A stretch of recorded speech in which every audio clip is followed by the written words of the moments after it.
reduction of phenol, dogma, write down, reduction of phenol, बहुत ही danger combination साथ में बैठे आज, है ना, शांति रखो। तो फोकस यहाँ पर रिडक्शन ऑफ फिनॉल, रिडक्शन मतलब रिमूवल ऑफ ऑक्सीजन, तो वही करने वाले, रिडक्शन ऑफ ऑक्सीजन करने वाले हैं। एंड क्या यूज करेंगे, फिनॉल यूज करेंगे। फिनॉल में क्या ऐड करेंगे, जिंक डस्ट ऐड करेंगे, जिंक डस्ट। तो जिंक डस्ट ऐड करने के बाद में क्या होगा, pay attention, so zinc will combine with oxygen, zinc किसके साथ कंबाइन कर देगा, ऑक्सीजन के साथ कंबाइन कर देगा, टू फॉर्म जिंक ऑक्साइड। और यहाँ पे हाइड्रोजन यहाँ पर अटैच हो जाएगा, सो we are going to get benzene, right? So this is the reduction of phenol. तो ऑक्सीजन निकाल दिया। अच्छा जिंक, शंकर बता, जिंक को डस्ट फॉर्म में क्यों ऐड किया है? करेक्ट, क्या सरफेस एरिया बढ़ाने के लिए।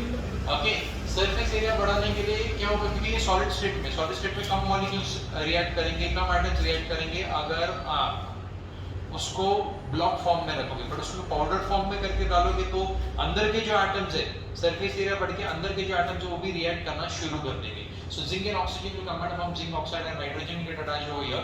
This was C6H5OH and this is going to become C6H6. Okay, so obviously you have to feed on the arrow. Got it?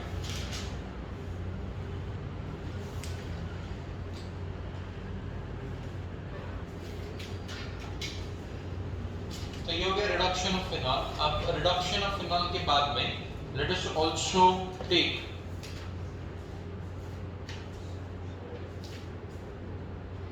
Reduction of phenol के बाद में let us also take oxidation of phenol. Right, next method please write down oxidation of phenol. ध्यान देना यहाँ पर, ज़रा focus, oxidation of phenol. So when we are doing oxidation of phenol, what's going to happen is this is your phenol and इसमें हम लोग oxidising agent add कर रहे हैं लाइक K2Cr2O7, हमारा कॉम्बिनेशन K2Cr2O7 और dilute H2SO4.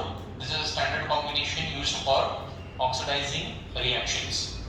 So K2Cr2O7 और dilute H2SO4 ये जब आप रिएक्ट करोगे तो क्या मिलेगा हमको,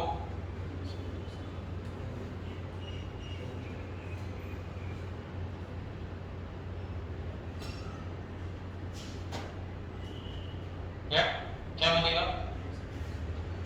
Yes, Joel, react these two. This is the in situ reaction. What is this? This is the in situ reaction. तो बताओ क्या करना है?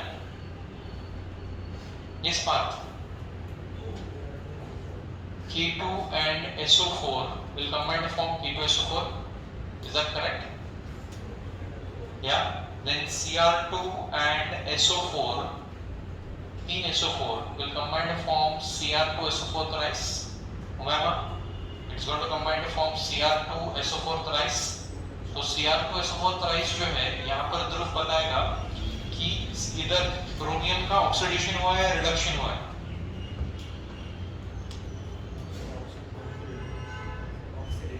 ऑक्सीडेशन हुआ है, करेक्ट? Absolutely wrong. या दोनों कैसे होगा, ठीक है? अब देखो Cr का ऑक्सीडेशन नंबर यहाँ पे +6 है और यहाँ पे Cr का ऑक्सीडेशन नंबर +3 हुआ है। जब ऑक्सीडेशन नंबर कम होता है तो दैट इज व्हाट, रिडक्शन। इतनी तो अक्ल तुम यूज कर सकते थे ध्रुव कि this is an oxidising agent, it oxidises the species but reduces itself. तो आपका तो वो रिडक्शन ही करने वाला है। This was expected from you. Okay, so कहां पर ऐड हुआ, इधर ऐड हुआ, ठीक है? इधर 7 ऑक्सीजन थे। देखो K2 and SO4 combined from K2SO4, Cr2 and SO4 thrice combined from Cr2SO4 thrice। 4 hydrogens और 4 ऑक्सीजन कंबाइन होंगे। 4 ऑक्सीजन कहां से आएंगे, 7 ऑक्सीजन में से। तो 7 में से 4 गए, कितने बचे, तीन ऑक्सीजन्स बचे, तो तीन नेसेंट ऑक्सीजन यहाँ पर मिलने वाले प्लस 4H2O मिलने वाला है। So this three nascent oxygens is our hero, it is going to oxidize what, phenol. तो ये नेसेंट ऑक्सीजन के लिए ये पूरा इन सीटू रिएक्शन किया है, ये कॉम्बिनेशन क्यों ऐड किया है, ताकि आपस में रिएक्ट करे और इन सीटू ऑक्सीजन प्रोड्यूस करे। अब थोड़ी देर पहले पूछ रहे थे ना कि फ्रेशली प्रिपेयर्ड क्यों चाहिए, HNO2 भी अनस्टेबल है, इसे रख नहीं सकते, तो वो डायरेक्टली प्रिपेयर होगा वही सही है, ठीक, इन सीटू रिएक्शन से प्रिपेयर होगा वही सही है। वैसे ही ये लास्ट रिएक्शन जो किया था ना अभी थोड़ी देर पहले, aniline with NaNO2 and HCl, तो उस रिएक्शन में NaNO2 और HCl क्यों ऐड कर रहे हैं, HNO2 क्यों ऐड कर रहे हैं? Number one, HNO2 should be freshly prepared and HNO2 decomposes, that's the reason why we perform the in situ reaction NaNO2 HCl, और इस केस में भी हम perform the in situ reaction K2Cr+7 and dimethyl आपस में react करके K2SO4 Cr+4 thrice plus 3 nascent oxygen plus 4H2O हमको मिल गया। ओके, तो अब ये नेसेंट ऑक्सीजन जब मिला तो ये देखना दो तरीके से ऑक्सीडाइज करता है। सुन जरा जमान, गड़बड़ मत कर, हाँ ऐसा वो सरप्राइज दूध मेरे को मत दे, हाँ पान खाऊंगा मैं, याद रख, फिर क्या करता हूँ मालूम है ना। या सो ये हाइड्रोजन और ये ऑक्सीजन कंबाइन होके क्या बनेगा, H2O, राइट। ये हाइड्रोजन से, ये हाइड्रोजन कहां से आया, अरे बेंजीन, ये फिनॉल के हर पोजीशन पे हाइड्रोजन है ही, तो मैंने पैरा पोजीशन से एक हाइड्रोजन निकाला और यहाँ से एक हाइड्रोजन निकाला, OH में से एक हाइड्रोजन निकाला, ये ऑक्सीजन के साथ में कंबाइन किया, क्या मिला मेरे को, H2O। ठीक है, तीन नेसेंट ऑक्सीजन मिले। वैसे तो यहाँ पर नेसेंट ऑक्सीजन का कोई लिमिट नहीं है, आपको चाहिए उतने नेसेंट ऑक्सीजन आप यूज कर सकते हो, ठीक है। तो ये दूसरा नेसेंट ऑक्सीजन जो है वो जहां से पैरा पोजीशन से जो हाइड्रोजन निकाल लिया हम लोग ने, यहाँ पर वो अटैच हो जाएगा, कौन सा, ये नेसेंट ऑक्सीजन यहाँ पर अटैच होगा।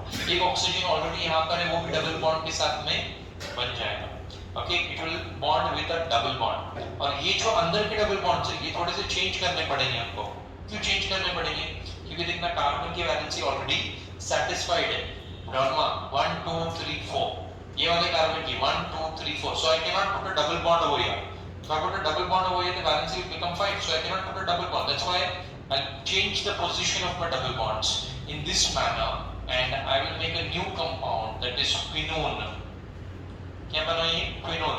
याद रहिए ये क्विनोन, आपको इसको क्विनोन को इंट्रोड्यूस कर चुका हूं, बट क्विनॉल के फॉर्म में इंट्रोड्यूस कर चुका हूं, याद है कि नहीं, quinol. We were doing classification of phenols, classification of phenols निकालो, क्लासिफिकेशन ऑफ फिनॉल्स, उसमें डाइहाइड्रिक फिनॉल, उस डाइहाइड्रिक फिनॉल में क्विनॉल लिया है, उस क्विनॉल का ही डेरिवेटिव है क्विनोन, क्विनॉल का ही डेरिवेटिव है कौन, क्विनोन।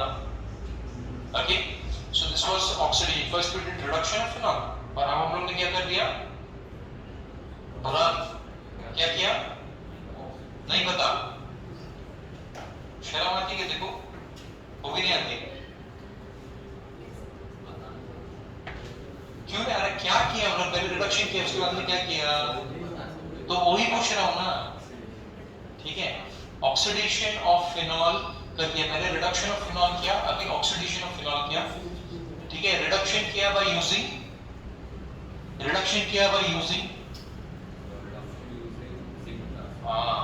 ऐसा बोलना जरा, अल्ट्रा डम जाने मत कर, ठीक है। सो क्या मैंने जिंक 10 से इन लोग रिडक्शन किया, ठीक है, और ऑक्सीडेशन क्या यूज करके किया सारा,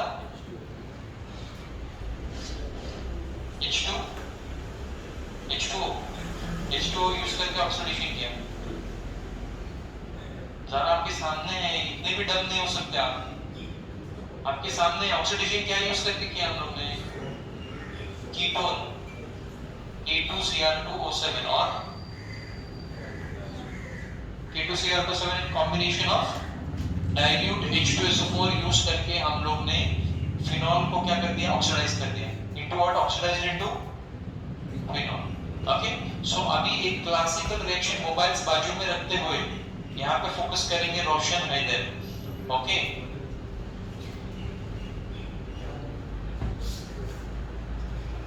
तो यहाँ पे फोकस करेंगे with the next reaction, very important reaction, that is Kolbe's reaction, ठीक है। कोलबेज रिएक्शन स्पेलिंग देखो, कोलबेज रिएक्शन।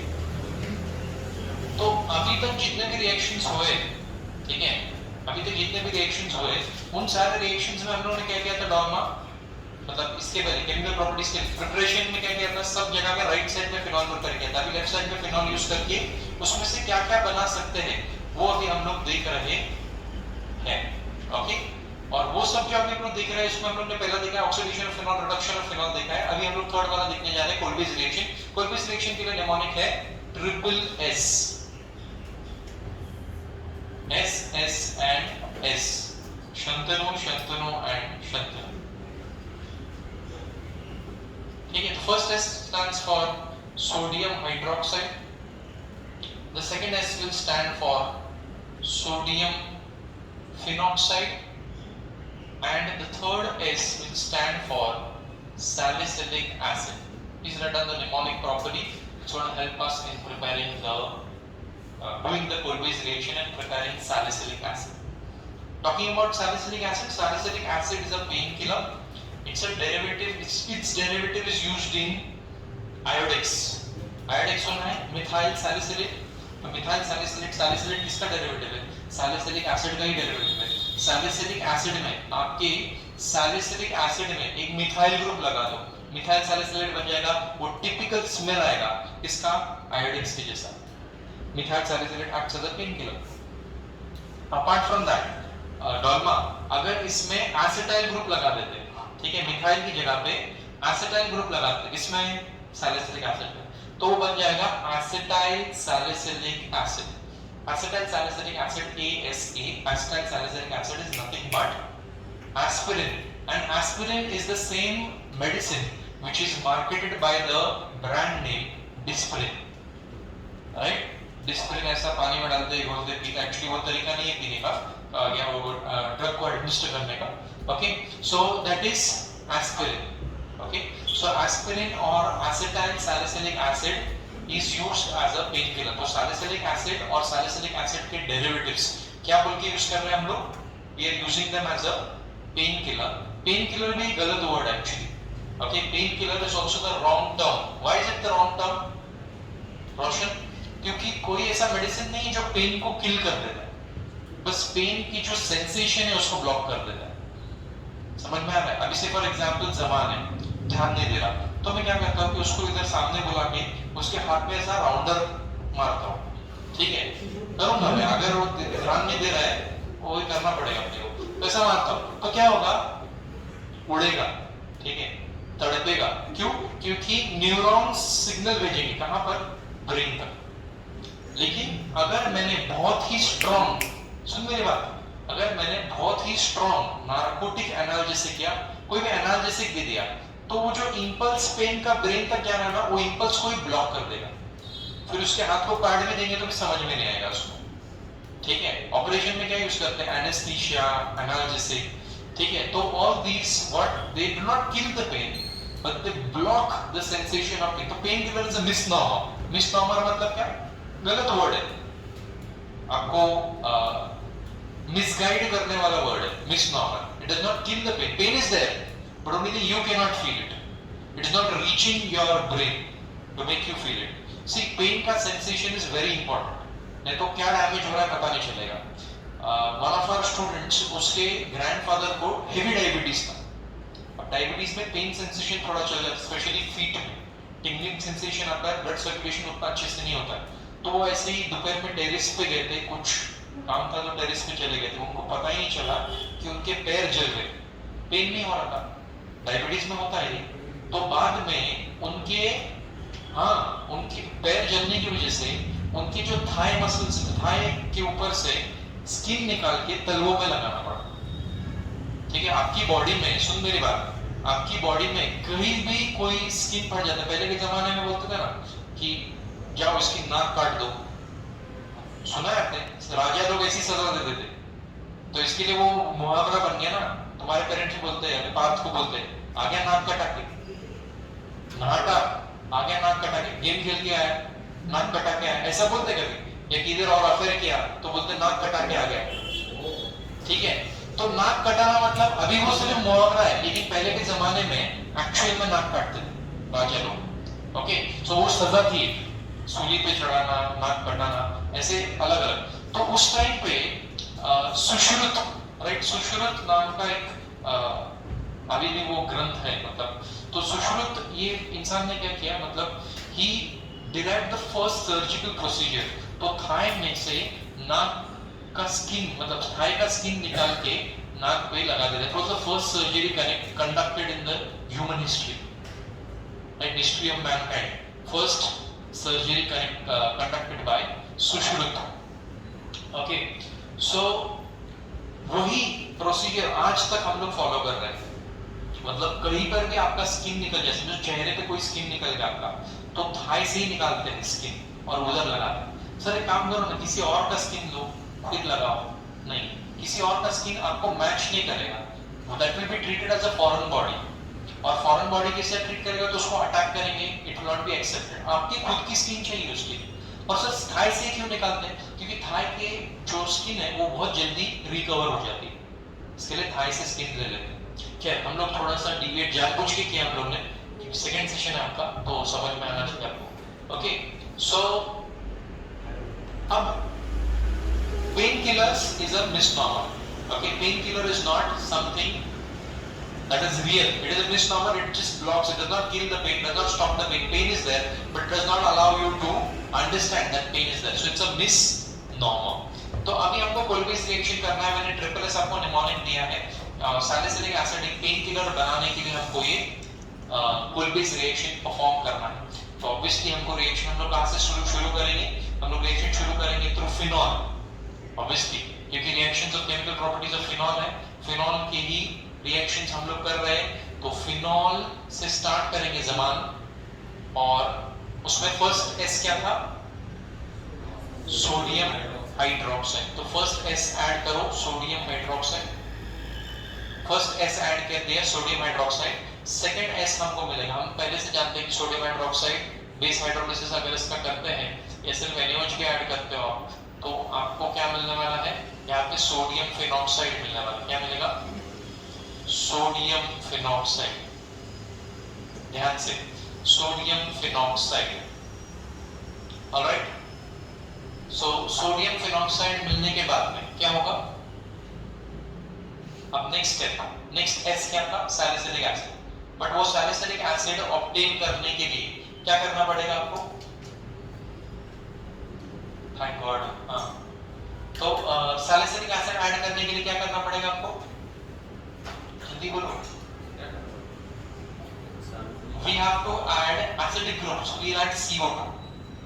सैलिसिलिक एसिड के लिए क्या ऐड करना पड़ेगा, CO2। CO2 कहां पर अटैच होगा, ये कार्बन और हाइड्रोजन के बीच में, ठीक है। सर ये कार्बन हाइड्रोजन कहां से लेकर आया हो, मैं लेकर कहीं से नहीं आया हूं, पहले से था, ठीक है। अंडरस्टैंड, दैट अंडरस्टैंड, यहाँ पे सब जगह पे कार्बन है, हर जॉइंट पे कार्बन है, हर कार्बन को हाइड्रोजन अटैच है depending upon its valency, valency को सेटिस्फाई करने के लिए। तो कार्बन और हाइड्रोजन ऑर्थो पोजीशन पे, कार्बन और हाइड्रोजन में CO2 ऐड होगा।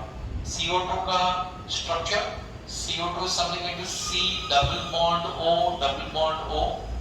तो ये CO2 हम लोग यहाँ पर अटैच करेंगे, तो देखना कैसे अटैच होगा, we will be getting, valency को सेटिस्फाई करना है हमको, so we will be getting ONA, और यहाँ पे C और H के बीच में CO2, C double bond O, single bond O। Sir single bond O क्यों कर दिया, इधर यहाँ पे तो डबल बॉन्ड O था, यहाँ पे सिंगल बॉन्ड O क्यों कर दिया, क्योंकि वैलेंसी को सेटिस्फाई करना है। कार्बन और हाइड्रोजन के बीच में C डबल बॉन्ड और डबल बॉन्ड ऐड करते हैं, वो डबल बॉन्ड का सिंगल बॉन्ड हो गया। In order to satisfy the valency, carbon की वैलेंसी देखना 1 2 3 4, वैलेंसी ऑफ कार्बन रिमेन्स 4। अगर मैं ऑक्सीजन के साथ में भी डबल बॉन्ड लगा दूंगा तो वैलेंसी 5 हो जाएगी, जो हमको नहीं चाहिए। Okay, got it. तो ये क्या बन गया, सैलिसिलिक एसिड बन गया क्या, नहीं, एक स्टेप बाकी है, ठीक है। एक स्टेप क्या बाकी है, अब ये ONA, OH को हम लोग ने ONA में कन्वर्ट कर दिया था, अब इस ONA को फिर से OH में कन्वर्ट कर दो बाय एडिंग X।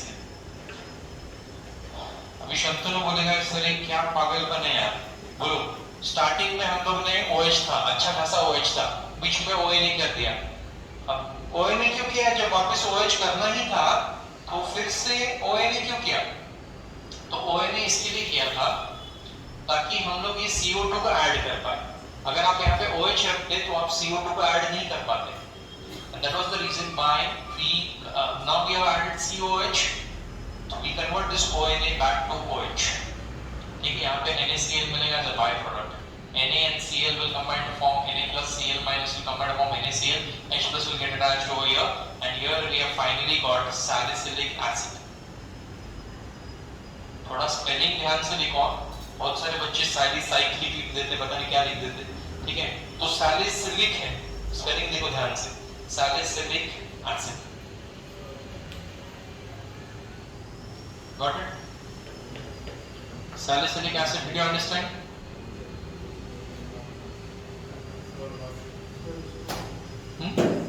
बस रिक्शा कैसे जाएगा? इधर हुआ 1140 को चालू किया हमने, एड़ा बना रहा मेरे को 1143 को चालू किया हमने.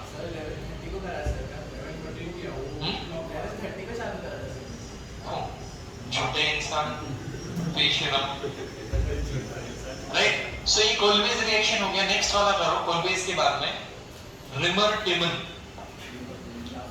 अच्छा, रिमर टिमन करने के पहले, ठीक है, अगर आपको एग्जाम में रोशन सुनना, अगर आपको एग्जाम में बोला जाता है कि phenol convert phenol to salicylic acid, तो आप ये रिएक्शन करोगे.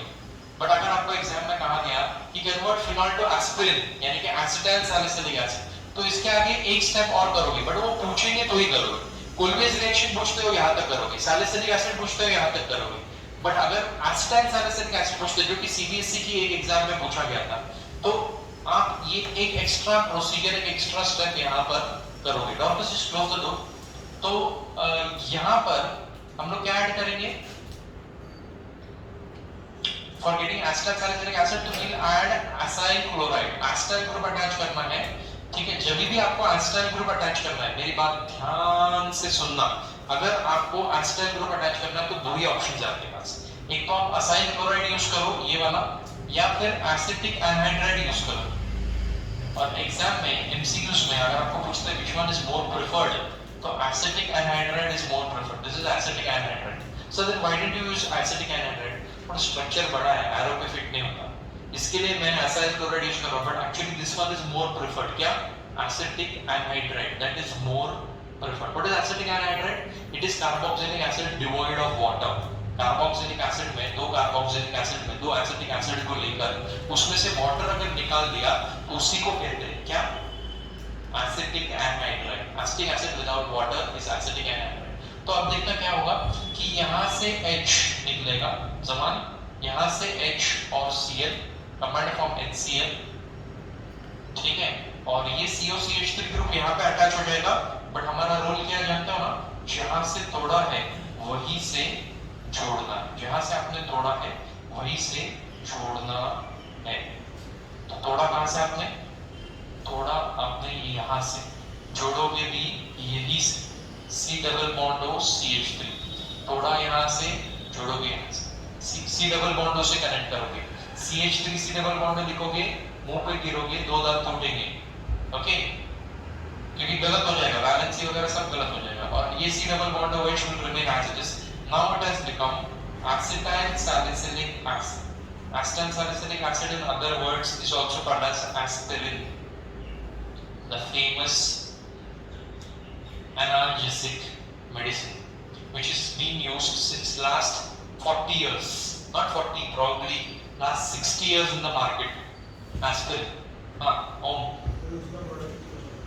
इसका प्रोडक्ट अगर वो यूज करूंगा तो क्या होगा? वो यूज कर, चलो वो भी करके दिखा. तो पहले ये लिख लो, फिर वो भी यूज करके दिखाता हूँ, ठीक है? और एक उसके बाद में एस्पिरिन के थोड़े यूजेस बताता हूँ कि aspirin is used as an analgesic, वो तो मैंने आपको बता ही दिया.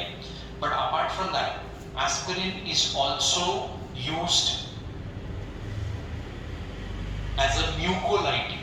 म्यूकोलाइटिक मतलब क्या? कि आप जब एस्पिरिन खाते हो तो म्यूकस मेम्ब्रेन आपका डिप्लीट हो जाता है. से फॉर एग्जांपल आपका इसोफेगस और स्टमक के इनर लाइनिंग पे जो म्यूकस लेयर है, वो म्यूकस लेयर डिप्लीट हो जाएगा. इसके लिए बहुत सारे लोग जो एस्पिरिन कंटिन्यूअसली खाते हैं तो उनका ये म्यूकस लेयर डिप्लीट हो जाता है. और बॉडी में तो HCl, पेट में HCl है, वो HCl स्टमक के साथ रिएक्ट करके पेप्टिक अल्सर कॉज करता है. इंटरनल ब्लीडिंग हो सकता है अगर आप ओवर कंजम्पशन करते हो. इस चीज का एस्पिरिन का। बट एस्पिरिन का ये एक फंक्शन है एनाल्जेसिक, दूसरा फंक्शन मैंने आपको बोला म्यूकोलाइटिक, तीसरा फंक्शन है, सुन हैदर ध्यान से, म्यूकोलाइटिक के बाद में तीसरा फंक्शन है फिब्रिनोलाइटिक। फिब्रिनोलाइटिक मतलब it does not allow the fibrinogen to form, और फाइब्रिनोजेन को फॉर्म करने नहीं देगा तो क्लॉटिंग नहीं होगा। समझ में आ रहा है? तो कौन लेता है ये? जिनको ब्लॉकेज की तकलीफ है। ब्लॉकेज समझ में आता है? हार्ट में, कोरोनरी आर्टरी में और कोई आर्टरी में कोलेस्ट्रॉल डिपॉजिट हो गया है, तो ब्लॉकेज की तकलीफ है, तो भी वो लोग आधा टैबलेट 50 mg 75 mg छोटा डोज देते हैं। किसका? एस्पिरिन का। किसके लिए? वो ब्लॉकेज खून को वो पतला कर देगा, क्लॉट नहीं होने देगा, ब्लॉकेज में अटकेगा नहीं आपका blood, it will keep on flowing smoothly. Okay, because it is used as a fibrinolytic के तौर पे भी लेते हैं, बट अभी थोड़ा आपको ब्रेन्स यूज करना है।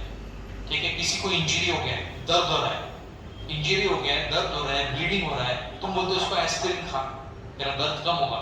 दर्द तो कम होगा लेकिन ब्लीडिंग भी तो बढ़ेगा। Use your brains, this is you can say social awareness. Girls were in menstrual cycle में भी अब्डोमिनल पेन होता है, तो अब्डोमिनल पेन में आप एनाल्जेसिक के तौर पे एस्पिरिन दिया, एनाल्जेसिक पेन तो कम हुआ but it is fibrinolytic at the same time, blood flow बढ़ जाएगा। So it is not advised in case of injury or menstrual cycle. Whenever there is a menstrual cycle or injury, common drug है, OTC है, over the counter है। over the counter मतलब इसके लिए prescription भी नहीं लगता ये मेडिसिन के। तो खुद की मन से सेल्फ मेडिकेशन की वजह से बहुत लोग बीमार, एक तो सीरियसली बीमार होते हैं या फिर मरते भी। तो try to avoid self medication. Okay, my specialization in medicinal chemistry, I have a separate seminar on self medication. कौन सा लेने से क्या होता है, कॉन्ट्राइंडिकेशंस किसको कहते हैं, कौन सी दवाई के साथ। कुछ लोग को डॉक्टर, अभी आपकी उम्र में बहुत सारे बच्चों को एक्ने होता है, एक्ने के लिए डॉक्टर देता है डॉक्सीसाइक्लिन या टेट्रासाइक्लिन, आप उसके साथ में दूध या दूध की कोई भी चीज जैसे कि दही, पनीर या क्रीम ये खाते हो तो आपका टेट्रासाइक्लिन और कैल्शियम का कॉम्प्लेक्स फॉर्म हो जाता है, स्किन डिजीजेस आपके बढ़ जाएंगे और वो एक्ने तो हील होने ही नहीं वाला है। तो ऐसे बहुत सारे कॉन्ट्राइंडिकेशंस है, आप कुछ भी मन से नहीं कर सकते, there has to be a system, you need to follow that system. Okay, so understood fibrinolytic, this was for your social awareness, analgesic, mucolytic as well as fibrinolytic. Okay, now last reaction we'll do, then we'll leave rimmer, sorry, acetyl salicylic acid. Last reaction which we are doing is Rimmer-Timon reaction.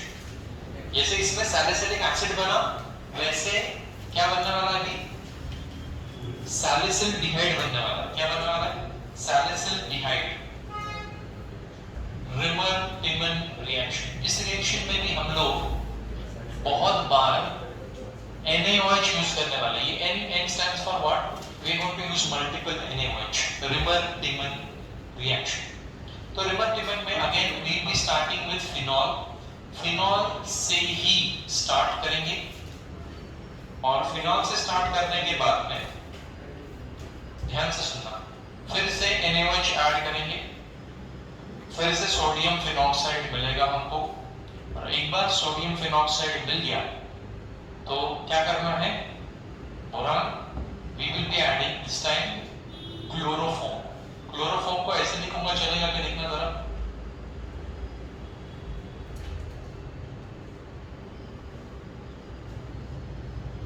CHCl3 chloroform. क्या add कर रहे हैं हम लोग? Chloroform add कर रहे हैं। अब यहाँ पे ऑलरेडी कार्बन है, उस कार्बन पे हाइड्रोजन अटैच है, ये हाइड्रोजन को ये Cl के साथ में कंबाइन कर देता हूँ, क्या मिलेगा? HCl। और यहाँ पे बचा क्या है?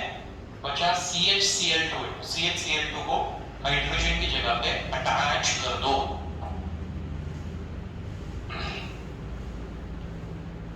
तो देख सकते हो ONA यहाँ पर आ गया और यहाँ पे H की जगह पे ये कार्बन को हाइड्रोजन अटैच था, हाइड्रोजन की जगह पर कौन आने वाला है? CHCl2 आने वाला है। CHCl2 CHCl2 को आई होप ऐसे लिख सकता हूँ मैं, I hope you have no problem. CHCl2 को ऐसे लिख दिया। अब जब CHCl2 को ऐसे लिख दिया तो उसके बाद में क्या करना है? इसके बाद में और एक बार NaOH ऐड करना है। पहले एक बार NaOH ऐड किया और दो बार और दो NaOH आप ऐड करोगे यहाँ पे, तो डॉल्मा जब 2 NaOH ऐड करेंगे ओम क्या होगा, ये 2 Cl और ये 2 Na कंबाइन हो जाएंगे to form 2 NaCl, to form what 2 NaCl plus ये OH ये Cl की जगह पर अटैच हो जाएंगे। तो जब Cl की जगह पर अटैच हो जाएंगे तो क्या मिलेगा, ONA और यहाँ पे CH, Cl और Cl की जगह पे OH और OH, राइट। Cl और Cl की जगह पे OH और OH दिखाई दे रहा है या हैदर, रोशन, हरान दिखाई दे रहा है आपको। ये Cl की जगह पे जो 2 Cl थे वो तो Na के साथ चले गए, 2 NaCl बन गया और वो Cl की जगह पे OH और OH आ गया, ठीक है। अब नेक्स्ट स्टेप में क्या करो कि इसमें क्या ऐड करो, आप इसमें आप ऐड करो अभी एक तो हीट करो और HCl ऐड करो। HCl से क्या हो जाएगा, ONA will convert into OH, acid hydrolysis. तो यहाँ पर ONA का तो OH मिल जाएगा दोबारा, जैसे हम लोग ने सैलिसिलडिहाइड सैलिसिलिक एसिड कोल्बेज रिएक्शन में भी पहले OH को ONA में कन्वर्ट किया था और फिर ONA को फिर से OH में कन्वर्ट किया था, वैसे ही यहाँ पर भी कर रहे हैं। क्यों, क्योंकि बीच में हमको ये क्लोरोफॉर्म नाम की चीज ऐड करनी थी, पिछले केस में कार्बोक्सिलिक एसिड ऐड करना था, इसके लिए OH को बीच में ONA में कन्वर्ट किया था ट्रांजिएंटली मतलब बीच में थोड़ी देर के लिए, टेम्परेरीली OH में converted to ONA and ONA we are now again converting into OH। क्या रिएक्शन खत्म नहीं हुआ अभी तक, अब क्या होगा, इसको हीट करेंगे ना तो यहाँ से वाटर निकलेगा, ध्यान से देखना, H और OH निकलेगा। H और OH निकला मतलब क्या है, H2 और जरा H2O निकलने के बाद में यहाँ पे क्या बचा, CH और एक ऑक्सीजन। तो ये कार्बन ऑलरेडी है, इसको CH अटैच है और एक ऑक्सीजन के अटैच है। तो समान कार्बन की वैलेंसी कितनी है, 1 2 3, सेटिस्फाइड है क्या, नहीं, 4 करनी है, इसके लिए क्या करना पड़ेगा, 1 2 3 4 डबल बॉन्ड यहाँ पे अटैच कर देना पड़ेगा। ये अल्डिहाइड ग्रुप बन गया, अल्डिहाइड ग्रुप बन गया, इसके लिए इसका नाम है सैलिसिलडिहाइड। सैलिसिलिक एसिड की जगह पे सैलिसिलडिहाइड, स्पेलिंग पे ध्यान देना, सैलिसिलडिहाइड, गॉट इट। रिमर-टिमन रिएक्शन, अगर किसी को ये रिएक्शन समझ में नहीं आया तो प्लीज आस्क, जाने की गड़बड़ में ऐसा मत करो कि ये रिएक्शन ढंग से समझ में नहीं आया, ठीक है। If you have not understood, please ask LP, Zara,